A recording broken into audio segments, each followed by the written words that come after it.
ಕುರುಕ್ಷೇತ್ರದ ನಂತರದಲ್ಲಿ ಪಾಂಡವರ ಬದುಕು ಮತ್ತು ಅವರ ಅಂತ್ಯ ಹೇಗೆ? ಆದರೆ ಮುಂದೆ ಬಹಳ ವಿಸ್ತಾರವಾದ ಕಥೆ ಇದೆ. ಪ್ರತಿಯೊಬ್ಬರಿಗೂ ಅಂತ್ಯ ಸಂಸ್ಕಾರ ಮಾಡ್ತಾರೆ. ಕುಂತಿ ಹೇಳಿ ಕರ್ಣನಿಗೂ ಅಂತ್ಯ ಸಂಸ್ಕಾರ ಇವರೇ ಮಾಡ್ತಾರೆ. ಅದು ರಕ್ತ ಸಿಕ್ತ ಸಿಂಹಾಸನ ಅನ್ನೋ ಭಾವ ಅವನನ್ನು ಒಪ್ಸೋದಕ್ಕೆ ಬಹಳ ಕಷ್ಟಪಡ್ತಾರೆ. ಒಬ್ಬ ಮಾತ್ರ ಧೃತರಾಷ್ಟ್ರನಿಗೆ ಕಾಡ್ತಾ ಇರ್ತಾನೆ. ಇವರು ರಾಜರಾದರೂ ಒಬ್ಬನೂ ಆಳು ಕಾಳು ಇರೋ ಹಾಗಿಲ್ಲ. ಅಷ್ಟು ಕೆಲಸ ಇವರೇ ಮಾಡ್ಕೊಂಡು ಬದುಕಬೇಕು ಸಾಯೋ ತನಕ. ಸತ್ತೋದವ್ರನ್ನೆಲ್ಲ ಒಂದು ರಾತ್ರಿ ಮತ್ತೆ ಕರೆಸ್ತಾರೆ. ಸ್ವೀಕಾರ ಮಾಡುವ ಹಲವು ವಿಧಾನಗಳು ನಮ್ಮಲ್ಲಿತ್ತು. ಭೌತಿಕ ಬದುಕನ್ನ ತ್ಯಾಗ ಮಾಡಿ ಸ್ವೀಕಾರ ಮಾಡೋದು. ಕುರುಕ್ಷೇತ್ರದ ಯುದ್ಧದ ನಂತರ ಪಾಂಡವರಷ್ಟೇ ಉಳಿದರು. ಅದಾದ ನಂತರದಲ್ಲಿ ಪಾಂಡವರ ಸ್ಥಿತಿ ಏನಾಯಿತು ಅಥವಾ ಅವರ ಬದುಕು ಹೇಗಾಯಿತು ಅನ್ನುವಂಥದ್ದು ಬಹಳಷ್ಟು ಜನಗಳಿಗೆ ಕುತೂಹಲ. ಒಂದು. ಎರಡನೇದು, ಅಂತಿಮವಾಗಿ ಯುಧಿಷ್ಠಿರನೊಬ್ಬನೇ ಸ್ವರ್ಗಕ್ಕೆ ಹೋದ ಅನ್ನುವಂಥ ಒಂದು ಮಾತುಗಳನ್ನು ನಾವು ಕೇಳ್ತೀವಿ. ಹಾಗಾದರೆ ಬೇರೆ ಪಾಂಡವರು ಯಾರೂ ಸ್ವರ್ಗಕ್ಕೆ ಹೋಗುವಂಥ ಅರ್ಹತೆ ಕಳ್ಕೊಂಡ್ಬಿಟ್ರ?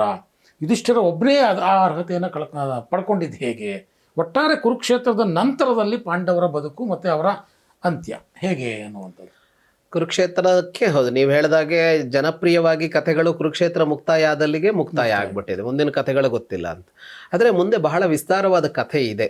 ಕುರುಕ್ಷೇತ್ರ ನಂತರ ಯುಧಿಷ್ಠಿರ ರಾಜನಾಗುತ್ತಾನೆ. ಅವನು ರಾಜನಾಗೋದಕ್ಕೆ ಒಪ್ಪೋದಿಲ್ಲ. 1 ತಿಂಗಳು ಇದನ್ನು ಆಚರಿಸ್ತಾರೆ. ಇಷ್ಟೂ ಜನರಿಗೆ ಪ್ರತಿಯೊಬ್ಬರಿಗೂ ಅಂತ್ಯ ಸಂಸ್ಕಾರ ಮಾಡ್ತಾರೆ. ಎಲ್ಲ ಪಕ್ಷದಲ್ಲಿದ್ದವರಿಗೂ ಅಂತ್ಯ ಸಂಸ್ಕಾರ ಮಾಡ್ತಾರೆ ಯುಧಿಷ್ಠಿರ ನೇತೃತ್ವದಲ್ಲಿಯೇ. ಆ ಅಂತ್ಯ ಸಂಸ್ಕಾರದಲ್ಲಿ ಕೊನೆಗೆ ಕುಂತಿ ಹೇಳಿ ಕರ್ಣನಿಗೂ ಅಂತ್ಯ ಸಂಸ್ಕಾರ ಇವರೇ ಮಾಡ್ತಾರೆ. ಅವ್ರ ಕಡೆಯವರಲ್ಲ, ಇವರೇ ಮಾಡ್ತಾರೆ, ಅಣ್ಣ ಅಂತ ಗೊತ್ತಾದ ಮೇಲೆ. ಅದೆಲ್ಲ ಆದಮೇಲೆ ಯುಧಿಷ್ಠಿರ ರಾಜನಾಗೋದಿಲ್ಲ ಅಂತ ಕೂತ್ಕೊಳ್ತಾನೆ. ಇಷ್ಟು ಜನ ನನ್ನವರನ್ನ ಕೊಂದು ಆ ಸಿಂಹಾಸನ ಏರೋದಿಲ್ಲ ಅಂತ. ಅಂದರೆ ಅದು ರಕ್ತ ಸಿಕ್ತ ಸಿಂಹಾಸನ ಅನ್ನೋ ಭಾವ ಅವನನ್ನು ಒಪ್ಸೋದಕ್ಕೆ ಭಾಳ ಕಷ್ಟಪಡ್ತಾರೆ. ನಾರದರು, ವ್ಯಾಸರು, ಅರ್ಜುನ, ಭೀಮ, ನಕುಲ, ಸಹದೇವ, ಕೃಷ್ಣ, ಇನ್ನಷ್ಟು ಮಹರ್ಷಿಗಳು ಎಲ್ಲರೂ ನಿರಂತರವಾಗಿ ಹೇಳಿ ಹೇಳಿ ಹೇಳಿ ಅಂತೂ ಕೊನೆಗೆ ಅವನು ಸಿಂಹಾಸನ ಏರೋದಕ್ಕೆ ಒಪ್ಕೋತಾನೆ. ಅವನು ಸಿಂಹಾಸನ ತ್ಯಾಗನೇ ಮಾಡಿಬಿಡ್ತಾನೆ. ಅವನಿಗೆ ಪಟ್ಟಾಭಿಷೇಕ ಆಗತ್ತೆ. ಪಟ್ಟಾಭಿಷೇಕ ಆದಮೇಲೆ ಧೃತರಾಷ್ಟ್ರ, ಗಾಂಧಾರಿ ಎಲ್ಲರೂ ಇವ್ರ ಜೊತೆಗೆ ಇರ್ತಾರೆ. ಅವನು ಧೃತರಾಷ್ಟ್ರನನ್ನೇ ತಾನು ರಾಜನಾದರೂ ಅತ್ಯುನ್ನತವಾದ ಸ್ಥಾನವನ್ನು ಧೃತರಾಷ್ಟ್ರನಿಗೆ ಕೊಡ್ತಾನೆ ಯುಧಿಷ್ಠಿರ. ಅತ್ಯುನ್ನತವಾದ ಸ್ಥಾನ ಅಂದ್ರೆ ನಾವಿವತ್ತು ಒಂಥರ ರಾಷ್ಟ್ರಪತಿ ಸ್ಥಾನ ಅಂತ ಹೇಳ್ತೀವಲ್ಲ, ಅಂತ ಸ್ಥಾನಗಳಿಲ್ಲ ಆಗ. ಆದ್ರೆ ಅಂತಹ ಸ್ಥಾನವನ್ನು ಧೃತರಾಷ್ಟ್ರನಿಗೆ ಕೊಡ್ತಾನೆ ಅವನು ಯುಧಿಷ್ಠಿರ. ಆಮೇಲೆ ಅಲ್ಲಿ ವಿದುರ ಮಂತ್ರಿ ಆಗ್ತಾನೆ, ಮತ್ತೆ ಕಂಟಿನ್ಯೂ ಆಗ್ತಾನೆ. ಅವನು ಸಂಜಯ ಮಂತ್ರಿ ಆಗ್ತಾನೆ. ಇವ್ರುಗಳೆಲ್ಲ ಅದೇ ಮುಂದುವರಿಯತ್ತೆ. ಆಮೇಲೆ ಯುಯುತ್ಸು ಇರ್ತಾನೆ. ಇವನ ಧೃತರಾಷ್ಟ್ರನ ಮಗ ಒಬ್ಬ ಈ ಕಡೆ ಸೇರಿರ್ತಾನಲ್ಲ. ಈ 101 ಜನ ಅಲ್ಲದೆ ಒಬ್ಬ ವೈಶ್ಯ ಪತ್ನಿಯಲ್ಲಿ ಧೃತರಾಷ್ಟ್ರನಿಗೊಂದು ಮಗು ಆಗಿರುತ್ತೆ. ಅವನು ಯುದ್ಧ ಸಂದರ್ಭದಲ್ಲಿ ಪಾಂಡವರ ಪಕ್ಷಕ್ಕೆ ಸೇರ್ಕೊಂಡಿರ್ತಾನೆ. ದುರ್ಯೋಧನನ ತಮ್ಮನೋ ಅಣ್ಣನೋ ಏನೋ ಆಗಬೇಕು, ಅಣ್ಣ ಆಗಬೇಕು ಅಂತ ಹೇಳ್ಬೇಕು. ಅವ್ರು ಹುಟ್ಟು ಅನ್ನೋದು ಸ್ವಲ್ಪ ವಿಚಿತ್ರವಾಗಿದೆಯಲ್ಲ. ಹಾಗಾಗಿ ಅವನು ಇರ್ತಾನೆ, ಅವನು ಮುಂದುವರಿತಾನೆ. ಹಾಗಾಗಿ ಅಲ್ಲಿ ಅವರ ರಾಜ್ಯಭಾರ ಆರಂಭ ಆಗತ್ತೆ. ರಾಜ್ಯಭಾರ ಆರಂಭ ಆಗಿ 16 ವರ್ಷಗಳ ಕಾಲ, 16 ವರ್ಷ ಆದ ಮೇಲೆ ಇವರೆಲ್ಲ ವಾನಪ್ರಸ್ಥಕ್ಕೆ ಹೋಗ್ತಾರೆ. ಯಾರು ಅಂತ ಅಂದರೆ ಧೃತರಾಷ್ಟ್ರ, ಗಾಂಧಾರಿ, ಕುಂತಿ ವಾನಪ್ರಸ್ಥಕ್ಕೆ ಹೊರಟು ಬಿಡ್ತಾರೆ. 16 ವರ್ಷ ಅಲ್ಲೇ ಚೆನ್ನಾಗೇ ಇರ್ತಾರೆ. ಅವರನ್ನು ಭಾಳ ಚೆನ್ನಾಗಿ ನೋಡ್ಕೋತಾರೆ.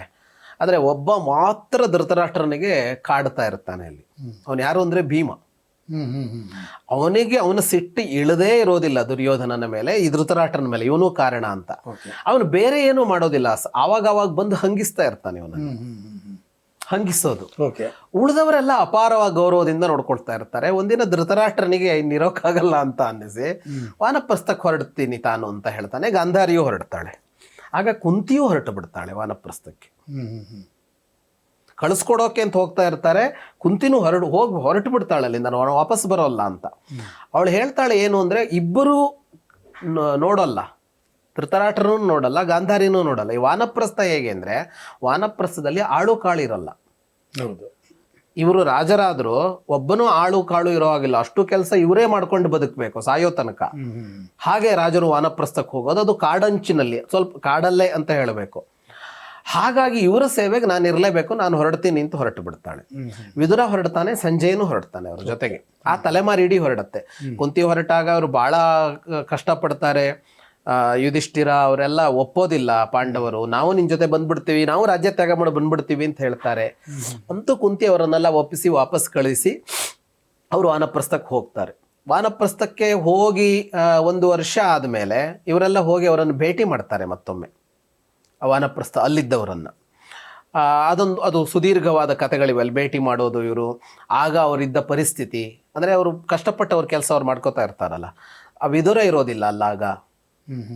ವಿದುರ ಎಲ್ಲಿ ಅಂತ ಕೇಳಿದರೆ ಅವನು ಕಾಡು ಸೇರ್ಬಿಟ್ಟಿರ್ತಾನೆ. ಅದಕ್ಕಿಂತ ಮುಂದೆ ಒಬ್ಬನೇ ಅವನಷ್ಟಕ್ಕೆ ತಪಸ್ಸು ಮಾಡ್ಕೊಂಡಿರ್ತಾನೆ ವಿದುರ.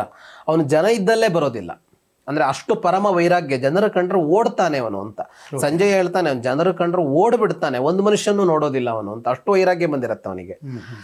ಹಾಗೆ ಹೇಳ್ತಾ ಇರುವಾಗ ದೂರದಲ್ಲಿ ಕಾಣಿಸ್ಕೋತಾನೆ ವಿದುರ. ಯುಧಿಷ್ಠಿರ ಹೋಗಿ ಅವನನ್ನು ಕರಿತಾನೆ, ಆದ್ರೆ ಅವನು ಓಡ್ತಾನೆ. ಇವನು ಹೇಳ್ತಾನೆ, ನಿನ್ನ ಪ್ರೀತಿಯ ಯುಧಿಷ್ಠಿರ ಬಂದಿದ್ದೀನಿ, ನಿಲ್ಲು ಅಂದ್ರೂ ನಿಲ್ಲೋದಿಲ್ಲ. ಓಡಿ ಓಡಿ ಓಡಿ ಅವನು ಹೋಗಿ ಒಂದು ಕಡೆ ನಿಂತು ಅಲ್ಲವನು ಪ್ರಾಣತ್ಯಾಗ ಮಾಡಿಬಿಡ್ತಾನೆ ವಿದುರ. ಪ್ರಾಣತ್ಯಾಗ ಮಾಡ್ತಾನೆ. ಆಗ ಅವನ ಒಳಗಿನಿಂದ ಒಂದು ಶಕ್ತಿ ಬಂದು ಯುಧಿಷ್ಠಿರನಲ್ಲಿ ಸೇರ್ಕೊಳ್ತು ಅಂತ ಬರೀತಾರೆ ವ್ಯಾಸರು. ಅಂದ್ರೆ ಇಬ್ರು ಯಮನ ಅವತಾರ ಅಲ್ಲ, ವಿದುರನು ಯಮನ ಅವತಾರ, ಯುಧಿಷ್ಠಿರನು ಯಮನ ಅಂಶದಿಂದ ಹುಟ್ಟು ಬಂದವನೇ. ಹಾಗೆ ವಿದುರನ ಕಥೆ ಮುಗಿಯುತ್ತೆ. ಆಮೇಲೆ ಇವ್ರು ಹಿಂದಿರುಗಿ ಬರ್ತಾರೆ ಅಲ್ಲಿ ವಾನಪ್ರಸ್ಥದಲ್ಲಿ. ಅಲ್ಲಿ ಆಗ ವ್ಯಾಸರು ಹಿಂದೆ ಸತ್ತೋದವ್ರನ್ನೆಲ್ಲ ಒಂದು ರಾತ್ರಿ ಮತ್ತೆ ಕರೆಸ್ತಾರೆ ಅಂತ ಒಂದು ಕಥೆ ಇದೆ. ಓಕೆ. ಯಾರ್ಯಾರು ಸತ್ತೋಗಿದಾರೋ ಅವರಷ್ಟು ಜನರನ್ನು ಗಂಗಾ ನದಿಯಲ್ಲಿ ಮತ್ತೊಮ್ಮೆ ಕರೆಸ್ತಾರೆ. ಒಂದು ರಾತ್ರಿ ಎಲ್ಲರ ಜೊತೆಗೂ ಇರ್ತಾರೆ. ದುರ್ಯೋಧನನಾದಿಯಾಗಿ ಸತ್ತವರೆಲ್ಲ ಮತ್ತೆ ಬರ್ತಾರೆ, ಅವ್ರ ಜೊತೆಗೆ ಒಂದು ಬಹಳ ಮೈತ್ರಿಯ ಇದಿರತ್ತೆ. ಅದಾದ ಮೇಲೆ ವ್ಯಾಸರು ಹೇಳ್ತಾರೆ, ಅವರವರ ಪತ್ನಿಯರು ಇರ್ತಾರಲ್ಲ, ನೀವು ಬೇಕಿದ್ರೆ ಹೊರಡೋದಿದ್ರೆ ಹೊರಡ್ಬಿಡಿ ಅಂತ. ಹಾಗಾಗಿ ಗಂಗೆಯಲ್ಲಿ ಮುಳುಗಿ ಅವರೆಲ್ಲ ಸ್ವರ್ಗ ಸೇರ್ತಾರೆ. ಅಂದ್ರೆ ಬದುಕಿರೋ ಈಗ ಅವರೆಲ್ಲರ ಪತ್ನಿಯರು ಹೌದು, ಅವ್ರೇನಾಗಿರ್ಲಿಲ್ವಲ್ಲ ಅವರುಗಳು ಅಂತ ಆ ಕತೆ ಬರುತ್ತೆ ಮುಂದೆ. ಇವೆಲ್ಲ ತುಂಬಾ ವಿಸ್ತಾರವಾದ ಕಥೆಗಳು. ವಾಸ್ತವವಾಗಿ ಕುರುಕ್ಷೇತ್ರದ ನಂತರ ಬಹಳ ಚೆನ್ನಾಗಿವೆ ಈ ಕಥೆಗಳು. ಅಂದ್ರೆ ಇಲ್ಲಿ ಮೌಲ್ಯಗಳಿವೆ, ನೀತಿ ಇದೆ, ಸಂವೇದನೆಗಳಿವೆ ಎಲ್ಲ. ಇದಾಗಿ ಇವ್ರು ಈ ಕಡೆ ವಾಪಸ್ ಹೋಗ್ತಾರಲ್ಲ ಹಸ್ತಿನಾಪುರಕ್ಕೆ, ಆಗ ಅವರು ನಿರ್ಣಯಿಸ್ತಾರೆ ಇವ್ರು ಮತ್ತೆ ಬರ್ತಾರೆ ಇಲ್ಲಿದ್ರೆ ಅಂತ. ವಾನಪ್ರಸ್ಥ ಅಂದ್ರೆ ಮತ್ತೆ ಬಂಧ ಇಟ್ಕೋಬಾರದು ಅಂತ. ಹಾಗಾಗಿ ಅವ್ರು ಅಲ್ಲಿಂದ ಹೊರಟು ವಿದುರ ಹೋಗ್ಬಿಡ್ತಾನಲ್ಲ, ಧೃತರಾಷ್ಟ್ರ, ಕುಂತಿ, ಗಾಂಧಾರಿ, ಸಂಜಯ ಇವರು ಹರಿದ್ವಾರಕ್ಕೆ ಹೋಗ್ತಾರೆ. ಅಲ್ಲಿಂದ ಹರಿದ್ವಾರ ಅಂದ್ರೆ ಹಾಸ್ತಿನಪುರದಿಂದ ಹೊರಗೆ ಕುರುಕ್ಷೇತ್ರದಲ್ಲಿ ಅವರು ವಾನಪ್ರಸ್ಥ ಇರೋದು. ಮತ್ತೆ ಕುರುಕ್ಷೇತ್ರ ಇದರಿಂದ ದೂರದಲ್ಲಿ ಪ್ರದೇಶದಲ್ಲಿ. ಈಗ ಉತ್ತರ ಪ್ರದೇಶದಲ್ಲಿ ಹಾಸ್ತಿನಾಪುರ ಇದೆ, ಕುರುಕ್ಷೇತ್ರ ಇರೋದು ಹರಿಯಾಣದಲ್ಲಿ, ಈಗಿನ ಹರಿಯಾಣದಲ್ಲಿ. ಕುರುಕ್ಷೇತ್ರ ಈಗಲೂ ಇದೆಯಲ್ಲ, ಅಲ್ಲಿಂದ ಅವರು ಇದಕ್ಕೆ ಹೋಗ್ಬಿಡ್ತಾರೆ, ಹಿಮಾಲಯದ ತಟಕ್ಕೆ ಹೋಗ್ತಾರೆ. ಅವರು ಋಷಿಕೇಶಕ್ಕೆ ಹೋಗ್ತಾರೆ. ಅಲ್ಲಿ ಏನಾಗತ್ತೆ ಅಂತ ಅಂದ್ರೆ ಅಲ್ಲಿ ಅವರು ಪ್ರಾಣತ್ಯಾಗ ಮಾಡ್ತಾರೆ. ಧೃತರಾಷ್ಟ್ರ, ಕುಂತಿ, ಗಾಂಧಾರಿ ಅಲ್ಲಿ ಪ್ರಾಣತ್ಯಾಗ ಮಾಡ್ತಾರೆ. ಸಂಜಯ ಅವ್ರ ಜೊತೆಗೆ ಮಾಡಲ್ಲ, ಒಂದು ಕಾಡ್ಗಿಚ್ಚು ಬರುತ್ತೆ, ಕಾಡ್ಗಿಚ್ಚಲ್ಲಿ ಅವರು ಸಾಯ್ತಾರೆ. ಅವರು 3 ಜನ, ಧೃತರಾಷ್ಟ್ರ, ಕುಂತಿ, ಗಾಂಧಾರಿ. ಸಂಜಯ ಅಲ್ಲಿಂದ ಹೊರಟೋಗ್ತಾನೆ ಅಂತ ಬರುತ್ತೆ. ಸಂಜಯ ಮುಂದೇನಾದ ಅಂತ ಕತೆ ಹೇಳೋದಿಲ್ಲ. ಹೀಗೆ ಅವರ ಇದು ಅಲ್ಲಿಗೆ ಮುಗಿಯತ್ತೆ, ಅವರ ಕಥೆಗಳಲ್ಲಿಗೆ ಮುಗಿಯುತ್ತೆ. ಇದಾದ ಮೇಲೆ ಇದು 16ನೇ ವರ್ಷದಲ್ಲಿ, ಅಂದರೆ ಯುಧಿಷ್ಠಿರ ರಾಜನಾಗಿ ಕುರುಕ್ಷೇತ್ರ ಯುದ್ಧ ಮುಗಿದು 16ನೇ ವರ್ಷದಲ್ಲಿ ಇದೆಲ್ಲ ಆಗೋದು, 16-17ನೇ ವರ್ಷದಲ್ಲಿ. ಅದಾದ ಮೇಲೆ ಯಾದವರ ನಾಶ ಆಗೋದು 36 ವರ್ಷ ಆಗುವಾಗ. ಅಂದರೆ ಯುಧಿಷ್ಠಿರ ಪಟ್ಟಕ್ಕೆ ಬಂದು 36ನೇ ವರ್ಷದಲ್ಲಿ ಅಲ್ಲಿ ಯಾದವರ ನಾಶ ಆಗತ್ತೆ. ಆಗ ಅಲ್ಲಿ ಕೃಷ್ಣನ ಇದಾಗತ್ತೆ, ಅವತಾರ ಪರಿಸಮಾಪ್ತಿ ಆಗತ್ತೆ. ಅಲ್ಲಿ ಅರ್ಜುನ ಹೋಗ್ತಾನೆ.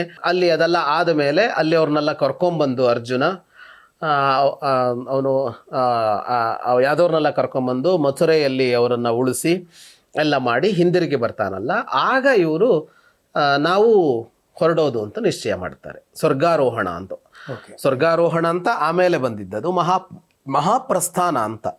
ಅದೊಂದು ಥರ ಅಂದರೆ ಈಗ ಸಾವನ್ನ ಸ್ವೀಕಾರ ಮಾಡುವ ಹಲವು ವಿಧಾನಗಳು ನಮ್ಮಲ್ಲಿತ್ತು. ಭೌತಿಕ ಬದುಕನ್ನ ತ್ಯಾಗ ಮಾಡಿ ಸ್ವೀಕಾರ ಮಾಡೋದು. ಈಗ ಉದಾಹರಣೆ, ಈಗಲೂ ಜೈನ ಮುನಿಗಳಲ್ಲಿ ಇದೆ ನೋಡಿ, ಜೈನ ಮುನಿಗಳಲ್ಲಿ ಅವರು ವ್ರತ ಮಾಡಿ ಪ್ರಾಣ ತ್ಯಾಗ ಮಾಡ್ತಾರಲ್ಲ, ಅಂಥದ್ದು ಹಲವು ಇತ್ತು. 50 ದಿನ 100 ದಿನ ಹೀಗೆ ನೀವು ಊಟ ತಿಂಡಿ ಬಿಟ್ಟು ನೀರು ಕೂಡ ಬಿಟ್ಟು ಇರ್ತಾರ ಅವರು. ಹೌದು, ಆ ತರಹದ ಹಲವು ಕ್ರಮಗಳಿದ್ರಲ್ಲಿ ಇನ್ನು ಕ್ರಮ ಅಂದ್ರೆ ಸಹಜವಾಗಿ ವಾನಪ್ರಸ್ಥ, ಕಾಡಿಗೆ ಹೋಗಿ ಅಲ್ಲಿ ತಪಸ್ಸು, ಧ್ಯಾನ, ಜಪ ಮಾಡ್ಕೊಂಡು ಇರೋದು, ಬಹಳ ಸಿಂಪಲ್ ಆಗಿ ಸರಳವಾಗಿ ಬದುಕೋದು, ಅಲ್ಲೇ ಪ್ರಾಣ ಬಿಡೋದು ಅನ್ನೋ ತರಹದ್ದು. ಕೊನೆಗೆ ಸನ್ಯಾಸ ಸ್ವೀಕಾರ ಮಾಡಿ ಪ್ರಾಣ ಬಿಡೋದು ಅಂತ ಅನ್ನೋದು. ಈ ಥರದ್ರಲ್ಲಿ ಒಂದು ಮಹಾಪ್ರಸ್ಥಾನ ಅಂತ ಏನಂದ್ರೆ ನಡೆದುಕೊಂಡು ಹೋಗ್ತಾ ಇರೋದು ಸ್ವರ್ಗದ ಕಡೆಗೆ ಅಂತ. ಅದಕ್ಕೆ ಹೊರಡ್ತಾರೆ ಇವರು, ಅದಕ್ಕೆ ಮುಂದಾಗ್ತಾರೆ. ಪರೀಕ್ಷಿತನಿಗೆ ಪಟ್ಟ ಕಟ್ಟಿ, ಅಭಿಮನ್ಯುವಿನ ಮಗು ಉಳಿದಿರತ್ತಲ್ಲ, ಅದಕ್ಕೆ ಪಟ್ಟ ಕಟ್ಟಿ ಇವರು ಹೊರಡ್ತಾರೆ. ದ್ರೌಪದಿನೂ ಇವ್ರ ಜೊತೆಗೆ ಹೊರಡ್ತಾಳೆ. ಉಳಿದವ್ರು ಹೊರಡಲ್ಲ, ಸುಭದ್ರೆ ಅವರೆಲ್ಲ ಉಳ್ಕೊಳ್ತಾರೆ. ಇವರಿಷ್ಟು ಜನ ಹೊರಡ್ತಾರೆ, ಭಾರತವನ್ನು ಸುತ್ತಿ ಬರ್ತಾರೆ ಅಂತ ಬರುತ್ತೆ ಯಾತ್ರೆ. ಅದು ಅಲ್ಲಿಂದ ಹೊರಟು ಹೀಗೆ ಭಾರತವನ್ನು ಪ್ರದಕ್ಷಿಣಾಕಾರವಾಗಿ ಸುತ್ತಿ ನಡ್ಕೊಂಡು ಹಿಮಾಲಯದಲ್ಲಿ ಹೋಗ್ತಾರೆ. ಈಗಲೂ ಹಿಮಾಲಯದಲ್ಲಿ ಆ ಜಾಗಗಳಿವೆ, ಸ್ವರ್ಗಾರೋಹಿಣಿ ಅಂತ ಕರೀತಾರೆ. ಸ್ವರ್ಗಾರೋಹಿಣಿ ಅಂತ ಹಿಮಾಲಯಕ್ಕೆ ಹೋದ್ರೆ ಅದನ್ನ ನೋಡಿ ಬರ್ತಾರೆ. ಅಲ್ಲಿ ಈಗಲೂ ತೋರಿಸ್ತಾರೆ ಅದನ್ನ, ಜಾಗಗಳಿವೆ ಅಲ್ಲೆಲ್ಲ. ಪಾಂಡವರ ಮೂರ್ತಿಗಳನ್ನೆಲ್ಲ ಮಾಡಿಟ್ಟಿದ್ದಾರೆ ಸ್ವರ್ಗಾರೋಹಿಣಿಯಲ್ಲಿ, ಹೀಗೆ ಹೋದ್ರು ಅವರು ಅಂತ. ಆ ಜಾಗಗಳೆಲ್ಲ ಇವೆ. ಅಲ್ಲಿ ಹೋಗ್ತಾರೆ. ಹೋಗುವಾಗ ಒಬ್ಬೊಬ್ಬರು ಬಿದ್ದು ಹೋಗ್ತಾರೆ ಅಂತ. ಮೊದಲು ದ್ರೌಪದಿ ಬಿದ್ದು ಬಿಡ್ತಾಳೆ. ಯುಧಿಷ್ಠಿರ ಹಿಂತಿರುಗಿ ನೋಡೋದೇ ಇಲ್ಲ, ಅವನು ಮುಂದಿರ್ತಾನೆ. ಆಗ ಭೀಮ ಕೇಳ್ತಾನೆ, ದ್ರೌಪದಿ ಬಿದ್ಲಲ್ಲ, ಯಾಕೆ ಬಿದ್ಲವಳು ಅಂದ್ರೆ ಸಶರೀರವಾಗಿ ಸ್ವರ್ಗಕ್ಕೆ ಯಾಕೆ ಹೋಗೋಕ್ಕಾಗೋದಿಲ್ಲ ಅನ್ನೋ ಪ್ರಶ್ನೆ. ಅಂದ್ರೆ ಇದೇ ಶರೀರದಿಂದ ಸ್ವರ್ಗಕ್ಕೆ ಹೋಗೋಕ್ಕಾಗೋದಿಲ್ಲ ಅಂತ ವಿಷಯ. ಯುಧಿಷ್ಠಿರ ಮಾತ್ರ ಹೋದವನು. ಇವರು ಸಶರೀರವಾಗಿ ಸ್ವರ್ಗ ಸೇರೋದಕ್ಕೆ ಅಂತಲೇ ಹೊರಟವರು. ಆಗ ದ್ರೌಪದಿಯಲ್ಲ ದೋಷ ಏನಿತ್ತು ಅಂತ ಒಂದು ದೋಷ ಹೇಳ್ತಾನೆ ಅವನು. ಆಮೇಲೆ ಅದಾದ್ಮೇಲೆ ಸಹದೇವ ಬೀಳ್ತಾನೆ, ಆಮೇಲೆ ನಕುಲ ಬೀಳ್ತಾನೆ, ಆಮೇಲೆ ಅರ್ಜುನ ಬೀಳ್ತಾನೆ, ಆಮೇಲೆ ಭೀಮನೂ ಬೀಳ್ತಾನೆ. ಎಲ್ಲರ ದೋಷ ಏನು, ಯಾವ ಕಾರಣಕ್ಕಾಗಿ ಅವರಿಗೆ ಸಶರೀರವಾಗಿ ಸ್ವರ್ಗಕ್ಕೆ ಹೋಗೋಕ್ಕಾಗಲಿಲ್ಲ ಅಂತ ಒಂದೊಂದು ದೋಷ ಹೇಳ್ಕೊಂಬರ್ತಾನೆ ಅವನು ಯುಧಿಷ್ಠಿರ. ಅದಾದ ಮೇಲೆ ಇವನು ಹೋಗ್ತಾನೆ. ಇವನು ಹೋಗುವಾಗ ಇವನ ಜೊತೆಗೆ ಒಂದು ನಾಯಿ ಹಿಂಬಾಲಿಸುತ್ತೆ. ಇವನು ಸ್ವರ್ಗಕ್ಕೆ ಹೋಗ್ತಾನೆ. ಸ್ವರ್ಗದ ಬಾಗಿಲಿಗೆ ಹೋದರೆ ಅಲ್ಲಿ ನಾಯಿ ಬರುವಂತಿಲ್ಲ, ನೀನು ಬರುವುದು ಅಂತ ಹೇಳ್ತಾರೆ ಯುಧಿಷ್ಠಿರನಿಗೆ. ಅವನು ಹೇಳ್ತಾನೆ, ನನ್ನ ಜೊತೆಗೆ ಅಲ್ಲಿಂದ ಇಲ್ಲಿವರೆಗೆ ಬಂದಿದೆ, ಅದಕ್ಕೆ ಪ್ರವೇಶ ಇಲ್ಲ ಅಂದ್ರೆ ನನಗೆ ಸ್ವರ್ಗ ಬೇಡ ಅಂತ ಹೇಳ್ತಾನೆ. ಯುಧಿಷ್ಠಿರನೆಲ್ಲ ಯಾಕೆ ತುಂಬಾ ದೊಡ್ಡವನು ಅಂತಂದ್ರು ಅಂದ್ರೆ, ನಮ್ಮಲ್ಲಿ ಏನಾಗಿದೆ, ಅವನು ಜೂಜಾಡ್ದ ಅಂತ ಅಷ್ಟಕ್ಕೆ ನಿಲ್ಸ್ಕೊಂಡು ಮುಗಿಸ್ಕೊಂಡ್ಬಿಟ್ಟಿದ್ದಾರೆ. ಎಂಥ ವ್ಯಕ್ತಿ ಅಂದ್ರೆ, ಸ್ವರ್ಗದಂತ ಸ್ವರ್ಗ ಸಿಕ್ಕಿದೆ, ನಾಯಿ ಯಾವುದೋ ಒಂದು ಜೊತೆಗೆ ಬಂದ್ ನಾಯಿ, ರಸ್ತೆಲಿ ಹೋಗುವಾಗ ಒಂದು ನಾಯಿ ಸಾಕಿದ ನಾಯಿಯೂ ಅಲ್ಲ. ಅದೇ ಹೇಳಿದ್ದು, ರಸ್ತೆಲಿ ಹೋಗುವಾಗ ಕೆಲವು ಸಲ ನಾಯಿ ಹಿಂದೆ ಬಂದ್ಬಿಡತ್ತೆ, ಒಂದು ಬಿಸ್ಕೆಟ್ ಹಾಕಿದ್ರೆ ಅದು ನಾವು ಹೋದಲ್ಲೇ ಬರ್ತಾ ಇರತ್ತೆ. ಅಂತ ನಾಯಿ ನನ್ನ ಜೊತೆ ಬಂದಿದೆ, ಇದಕ್ಕೆ ಪ್ರವೇಶ ಇಲ್ಲ ಅಂತಂದ್ರೆ ನನಗೂ ಬೇಕಾಗಿಲ್ಲ ಅಂತ. ಆಗ ಅದು ಯಮಧರ್ಮ ಆಗತ್ತೆ ನಾಯಿ. ಅದು ಒಂದು ಪರೀಕ್ಷೆ ನಿನಗೆ ಅಂತ. ಪರೀಕ್ಷೆ ಅಂದ್ರೆ ಏನು ಅಂತಂದ್ರೆ, ಇದು ಮೌಲ್ಯದ ಪರೀಕ್ಷೆ ಅಂತ. ಅಂದ್ರೆ ಆ ಸಜ್ಜನಿಕೆ ಅನ್ನೋದು ಯಾವ ಪ್ರಮಾಣದಲ್ಲಿ ಒಳಗಿದೆ ಅಂತ. ಈಗ ನಮ್ಮಲ್ಲಿ ಸಜ್ಜನಿಕೆ ಅನ್ನೋದು ಕಾಣಿಸುವಂತೆ ಇರತ್ತೆ. ನಾವೆಲ್ಲರೂ ಹೇಗೆ ಅಂದ್ರೆ ಸಾರ್ವಜನಿಕವಾಗಿ ಸಜ್ಜನರು. ಒಬ್ಬನೇ ನಮ್ಮ ಮನಸ್ಸೊಳಗೆ ಎಷ್ಟು ದುರ್ಬುದ್ಧಿ ಓಡಾಡ್ತಾ ಇದೆ, ನಾವು ಒಬ್ಬರೇ ಇದ್ದಾಗ ಏನೆಲ್ಲ ಮಾಡ್ತೀವಿ, ತಪ್ಪುಗಳನ್ನ ಕೆಡುಕುಗಳನ್ನ ಅನ್ನೋದು ಬೇರೆ. ಆದರೆ ಎಷ್ಟು ಒಳಗಡೆ ಇಳಿದಿರಬೇಕು ಆ ಸಜ್ಜನಿಕೆ ಅನ್ನೋದು, ಆ ಹಂತದಲ್ಲೂ ಒಂದು ನಾಯಿಯನ್ನ ನಿರಾಕರಿಸೋದಕ್ಕಾಗೋದಿಲ್ಲ ಅಂತಂದ್ರೆ ಅಂತ ಮೌಲ್ಯ ಅಂದ್ರೆ ಮಾನವೀಯತೆಯ ಅತ್ಯುತ್ಕೃಷ್ಟವಾದ ಒಂದು ಮಾದರಿ ಅಂತ ಕಂಡು ಬಂದ್ರೆ ಅದು ಯುಧಿಷ್ಠಿರನಲ್ಲಿ ಕಾಣಿಸುತ್ತೆ ಅಂತ. ಆಗ ಸ್ವರ್ಗ ಅವನಿಗೆ ತೆರೆದುಕೊಳ್ಳುತ್ತೆ ಅಂತಂದ್ರೆ, ನಿನಗೆ ಸಶರೀರವಾಗಿ ಒಳಗೆ ಬರೋದಕ್ಕೆ ಸಂಪೂರ್ಣ ನೀನು ಯೋಗ್ಯ ಅಂತ, ಇಷ್ಟು ಪ್ರಮಾಣದ ಒಳಿತಿದ್ದಾಗ ಅಂತ. ಹಾಗಾಗಿ ಅವನು ಹೋಗ್ತಾನೆ. ಅಲ್ಲಿ ಹೋದ್ರೆ ಅವನಿಗೆ ತನ್ನ ತಮ್ಮಂದರು ಕಾಣಿಸ್ಕೊಳ್ಳೋದಿಲ್ಲ, ದುರ್ಯೋಧನಾದಿಗಳು ಕಾಣಿಸ್ಕೋತಾರೆ ಸ್ವರ್ಗದಲ್ಲಿ. ಕೇಳ್ತಾನೆ ಅವರೆಲ್ಲಿದ್ದಾರೆ ಅಂತ. ಅವರಿಲ್ಲ, ನರಕದಲ್ಲಿದ್ದಾರೆ ಅಂತ ಉತ್ತರ ಬರುತ್ತೆ. ಅವನು ಹೇಳ್ತಾನೆ, ಇಂಥ ದುಷ್ಟ ಸ್ವರ್ಗದಲ್ಲಿದ್ದಾನೆ, ನನ್ನ ತಮ್ಮಂದರು ನರಕದಲ್ಲಿದ್ದಾರೆ ಅಂದ್ರೆ ನನಗೆ ಸ್ವರ್ಗ ಬೇಡ, ನಾನು ನರಕಕ್ಕೆ ಕರ್ಕೊಂಡು ಹೋಗಿ ಅಂತಲೇ ಹೇಳ್ತಾನೆ. ನನ್ನ ತಮ್ಮಂದಿರು ನರಕದಲ್ಲಿದ್ದರೆ ನಾನು ನರಕದಲ್ಲೇ ಇರೋದು ಅಂತ. ನರಕಕ್ಕೆ ಕರ್ಕೊಂಡು ಹೋಗ್ತಾರೆ. ಅಲ್ಲೋದ್ರೆ ಕರ್ಣ ಉಳಿದ ಇವನ ತಮ್ಮಂದಿರು ಎಲ್ಲ ನರಕದಲ್ಲಿ ಇರ್ತಾರೆ. ಅದರ ವರ್ಣನೆಗಳೆಲ್ಲ ಬರುತ್ತೆ, ಅವ್ರು ಹೇಗೆ ಕಷ್ಟಪಡ್ತಾ ಇದ್ರು ಇನ್ನೊಂದು ಅಂತೆಲ್ಲ. ಅಲ್ಲಿರೋ ಜೀವಿಗಳೆಲ್ಲ ಕೂಕ್ಕೊಳ್ತಾರೆ ಇವನು ನೋಡಿ. ಇವನು ಹೋದ ಕೂಡಲೇ ಅವರೆಲ್ಲರ ನೋವು ಹೋಗ್ಬಿಡತ್ತೆ. ಅಲ್ಲಿದ್ದು ಯಾವ್ದ್ಯಾವುದೋ ನರಕದಲ್ಲಿದ್ದ ಕೋಟಿ ಕೋಟಿ ಜನರುಗಳದ್ದು ನಮ್ಮನ್ನು ಬಿಡುಗಡೆ ಮಾಡುವಂತ ಕೋರಿಕೊಳ್ತಾರೆ ಅವರು. ಒಬ್ಬ ದೇವದೂತ ಬಂದಿರ್ತಾನೆ ಇವನನ್ನು ಕರ್ಕೊಂಡು ಹೋಗಿ ಅಂತ. ತುಂಬ ವಿಸ್ತಾರವಾದ ಕತೆ, ಬಹಳ ಚೆನ್ನಾಗಿರುವ ಕಥೆಗಳು. ಇದು ಜನಪ್ರಿಯ ಆಗಬೇಕಾಗಿತ್ತು, ಜನ ಓದಬೇಕಿತ್ತು. ದುರ್ಯೋಧನ ಯಾಕೆ ಸ್ವರ್ಗದಲ್ಲಿದ್ದ ಅನ್ನೋದು ದೊಡ್ಡ ಬರುತ್ತೆ. ಅದು ಅವನೇ ಪ್ರಶ್ನೆ ಕೇಳ್ತಾನದು. ಅದಾದಾಗ ಇವನು ನೋಡ್ತಾನೆ, ಕರ್ಣ ಇದ್ದಾನೆ, ಎಲ್ಲರೂ ಇದ್ದಾರೆ, ನಮ್ಮನ್ನು ಬಿಡುಗಡೆ ಮಾಡುವಂತ ಎಲ್ಲರೂ ಕೇಳ್ಕೊತಾರೆ, ಕರ್ಣ, ಅರ್ಜುನ, ಭೀಮ ಎಲ್ಲ. ಆಗ ಅವನು ಆ ದೇವದೂತನ್ ಕೇಳ್ತಾನೆ, ಅದು ಹೆಂಗೆ ಸಾಧ್ಯ ಇದು ಅಂತ, ಇವ್ರುಗಳು ಹೆಂಗೆ ಈ ನರಕದಲ್ಲಿದ್ದಾರೆ ಅಂತ. ಆಗ ಏನಾಗತ್ತೆ ಅಂದರೆ, ಆಗ ದೇವತೆಗಳು, ಅವನು ದೇವದೂತ ಹೇಳ್ತಾನೆ, ನನಗಿಷ್ಟೇ, ನೀನು ಇಲ್ಲಿ ತಂದು ಬಿಡೋದಕ್ಕೆ ಹೇಳಿದ್ದಾರೆ, ಮುಂದಿನ ನನಗೆ ಗೊತ್ತಿಲ್ಲ ಅಂತ. ಆಗ ಕೊನೆಗೆ ಇಂದ್ರಾದಿಗಳು ಬರ್ತಾರೆ, ಬಂದು ಹೇಳ್ತಾರೆ ಏನು ಅಂದರೆ, ಅದು ಕ್ಷಣ ಮಾತ್ರ ಆಗಿರುತ್ತೆ. ಅದು ಅವನಿಗಷ್ಟೆಲ್ಲ ಕಾಣಿಸುತ್ತೆ ಅನ್ನೋದು ಬಿಟ್ಟರೆ, ಒಂದು ಕ್ಷಣ ನರಕ ದರ್ಶನ ಮಾಡ್ತಾನೆ ಯುಧಿಷ್ಠಿರ. ಮತ್ತು ಅರ್ಜುನ ಕರ್ಣಾದಿಗಳು ಕೂಡ ಅಷ್ಟೇ, ಅವ್ರ ನರಕ ಮುಗಿದೋಗುತ್ತೆ, ಅಷ್ಟೇ ಕಾಲ ಅದು. ಅವರು ಸ್ವರ್ಗಕ್ಕೆ ಬಂದು ಬಿಡ್ತಾರೆ. ಆಮೇಲೆ ಆಗ ಅಲ್ಲಿ ಹೇಳ್ತಾರೆ ಏನು ಅಂದರೆ ಪಾಪ ಪುಣ್ಯಗಳ ಲೆಕ್ಕಾಚಾರ. ಈಗ ಪ್ರತಿ ಜೀವಿಯು ಒಂದಿಷ್ಟು ಪಾಪಗಳನ್ನು ಮಾಡ್ತಾನೆ, ಪುಣ್ಯಗಳನ್ನು ಮಾಡ್ತಾನೆ. ನಾವು ಎರಡೂ ಮಾಡ್ತಾ ಇರ್ತೀವಿ. ಇಡೀ ದಿನದಲ್ಲಿ ನಾವು ಒಳಿತು ಕೆಡುಕು ಎರಡೂ ಮಾಡ್ತಾ ಇರ್ತೇವೆ. ಈ ಪಾಪ ಪುಣ್ಯ ಎರಡೂ ಮಾಡ್ತಾ ಇರ್ತೀವಿ. ಈ ಪಾಪ ಪುಣ್ಯ ಎರಡೂ ಸಂಗ್ರಹ ಆಗ್ತಾ ಹೋಗುತ್ತೆ. ಈ ಪಾಪಕ್ಕೆ ಕೆಟ್ಟ ಫಲ, ಪುಣ್ಯಕ್ಕೆ ಒಳ್ಳೆಯ ಫಲ ಅಂತಿದೆ. ಎಷ್ಟೇ ಪಾಪ ಮಾಡಿದವನಾದರೂ ಅವನು ಎಷ್ಟು ಒಳ್ಳೆ ಕೆಲಸ ಮಾಡಿರ್ತಾನೋ ಅದಕ್ಕೆ ಪುಣ್ಯದ ಫಲ ಬರಲೇಬೇಕು. ಅವನು ಮಾಡಿದ ಪುಣ್ಯವನ್ನು ಮೈನಸ್ ಮಾಡೋದಕ್ಕಾಗೋದಿಲ್ಲ. ಅಂದರೆ ನೀನು ಮಹಾಪಾಪಿ, ಆದ್ದರಿಂದ ನೀನು ಮಾಡಿದ ಪುಣ್ಯಗಳನ್ನು ಈ ಪಾಪದಲ್ಲಿ ಮೈನಸ್ ಮಾಡ್ತೀವಿ ಅಂತ ಆಗೋಲ್ಲ. ಅವನ ಪುಣ್ಯಕ್ಕೆ ಪುಣ್ಯದ ಫಲ ಅನುಭವಿಸ್ತಾನೆ, ಅವನ ಪಾಪಕ್ಕೆ ಪಾಪದ ಫಲ ಅನುಭವಿಸ್ತಾನೆ. ಇದು ಕರ್ಮ ಸಿದ್ಧಾಂತ. ಈ ಪಾಪ ಪುಣ್ಯಗಳಲ್ಲಿ ಏನು ಅಂತ ಅಂದರೆ ಸ್ವರ್ಗ ನರಕ ಸಿಗುವಾಗ ಏನು ಅಂತ ಅಂದರೆ ಅಲ್ಲೊಂದು ಲಾಜಿಕ್ ಇದೆ. ಯಾವುದು ಕಡಿಮೆ ಇದೆಯೋ ಅದು ಮೊದಲು ಅನುಭವಿಸೋದು. ಪಾಪದ ಕೆಲಸ ಜಾಸ್ತಿ ಮಾಡಿದ್ರೆ ಸ್ವರ್ಗ ಬೇಗ ಸಿಗುತ್ತೆ. ಹಂಗೆ ಅಂದ್ರೆ ಅದು ಮುಗಿದೋಗುತ್ತೆ. ಅದು ಮುಗಿದು ಅನಂತ ಕಾಲ ನರಕಕ್ಕೆ ಹೋಗುತ್ತಾರೆ.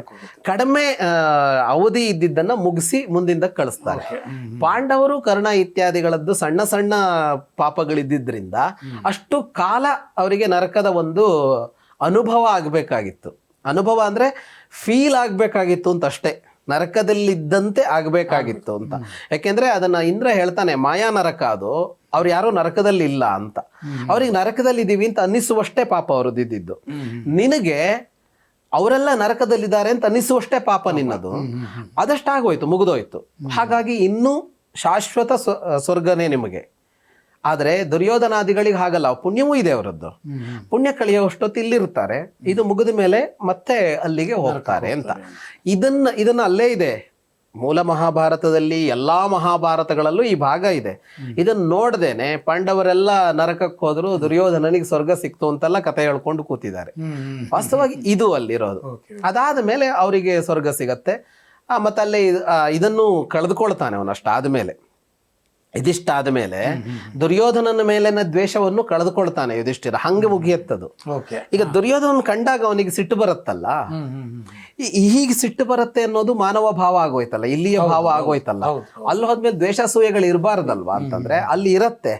ಇದಿಷ್ಟಾದ್ಮೇಲೆ ಅಂದ್ರೆ ಈ ನರಕ ದರ್ಶನ ಮಾಡಿ ಪಾಪ ಕಳ್ಕೊಂಡ್ಬಿಟ್ನಲ್ಲ, ಯಾವುದೋ ಇದ್ದಿದ್ದು ಅಲ್ಪ ಸ್ವಲ್ಪ, ಅದಾದ್ಮೇಲೆ ಪರಿಶುದ್ಧನಾಗ್ತಾನಲ್ಲ, ಆಮೇಲೆ ಅವನಿಗೆ ಅಲ್ಲಿ ಯಾರ ಮೇಲೂ ದ್ವೇಷ ಅಂತ ಇರೋದಿಲ್ಲ ಅಲ್ಲಿ ಅಂತ ಮಹಾಭಾರತ ಮುಗಿಯುತ್ತೆ.